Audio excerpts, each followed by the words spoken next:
আসসালামু আলাইকুম। আপনারা কেমন আছেন? আলহামদুলিল্লাহ আমি ভালো আছি। আজকে আমি দেখেন কী রান্না করব।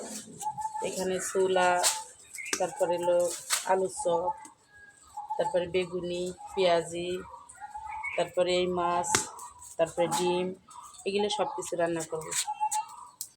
বিসমিল্লাহ।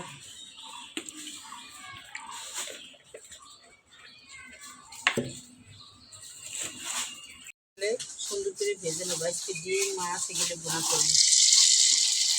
আমার মেয়ের বাবা খায় মাছ, আর আমার ছোটো মেয়েকে খায় ডিম। ওর ডিম খুব পছন্দ, এই কারণে ওর জন্য আমি ডিম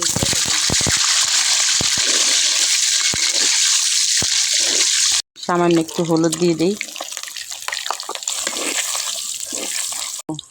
ডিম বেশি ভাজলে পরে লবাটের মতন হয়ে যায়, কারণ একটু হালকা ভাজলেই বেশি ভালো লাগে। এখন আমি মাছগুলো ভাজে নেব। লবণ, হলুদ এগুলো দিয়ে মাছগুলো এখন সুন্দর করে মাখিয়ে নিলাম। মাছগুলো হালকা করে তেলে ভাজে নেব। বিসমিল্লাহ।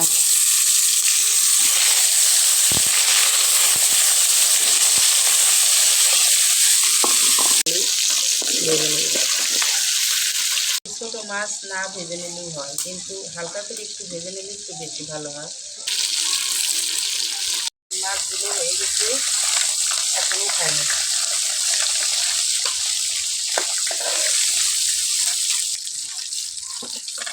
এখন আলু, পেঁয়াজ এগুলো সব দিয়ে দেবো। এগুলো দিয়ে আমি একটু ভুনা করব।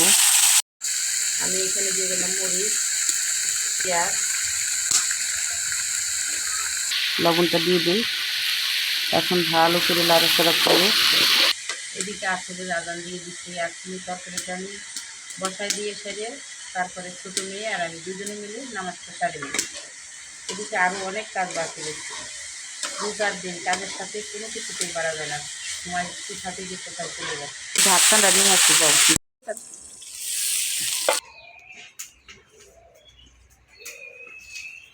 তরকারিটা আমার এখন কষানো হয়ে গেছে, এখন পানিটা দিয়ে দেবো।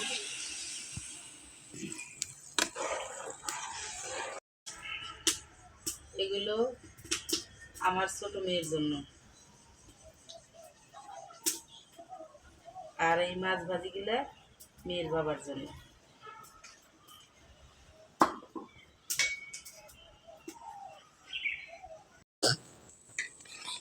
যে যেরকম খাইতে চায় তার সেরকমই আমি খাওয়াই। আমার ছোটো মেয়ের ডিম খুব পছন্দ, মাছটা অত একটা বেশি পছন্দ না, এই কারণে মাছ রান্না করলেও ডিম রান্না করে দিতে হয়। এখন এই যে ঢাকনাটা দিয়ে দিলাম, কিছুক্ষণ জ্বালানোর পরেই রান্নাটা শেষ। এখন নামাজ পড়ে আসবো। চলো না, তরকারিটা হয়ে গেছে। এখন নামানোর আগে কিছু মশলা দিয়ে দেবো আমি। তারপরে এখানে এখন দিয়ে দেবো ধনিয়া পাতা। নামানোর আগে ধনিয়া পাতা দিলে ঘেরানটা অন্যরকম ভালো লাগে। এখন ছোলাটা রান্না করে নেব। পেঁয়াজটা এখন লাল লাল করে ভাজি নিলাম। এখন আদা রসুন বাটা দিয়ে দেবো আমি। এখন দিয়ে দিলাম জিরা বাটা। এগুলো কষিয়ে তারপরে ছোলাটা দিয়ে দেবো। এখন সামান্য একটু পানি দিয়ে দেবো।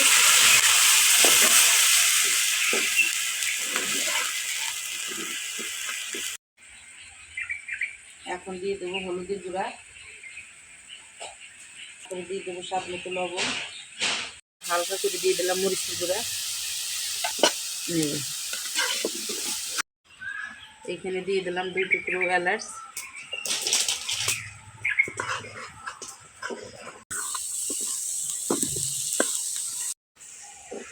এখন হয়ে গেছে, আমি এখন নামিয়ে নেব।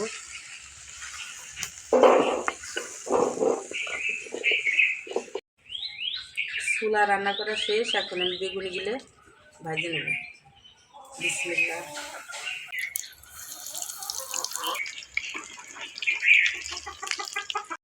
এখন বেগুনিগুলো হয়ে গেছে, একটা করে উঠে নেব।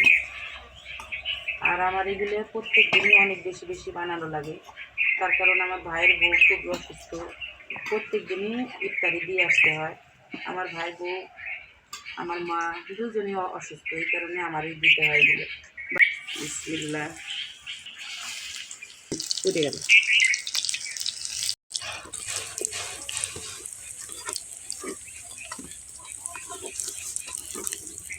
বৈদিক বাবার বাড়ি ইফতারি পাঠান লাগবে, সময় হয়ে গেছে। ইফতারির আর বেশিক্ষণ টাইম নেই, এখন কী করবো, খুব তাড়াতাড়ি করতেছি। এদিকে আমার ইফতারিটা এখন রেডি হলো না, আজকে এমনিতেই খুব লেট হয়ে গেছে।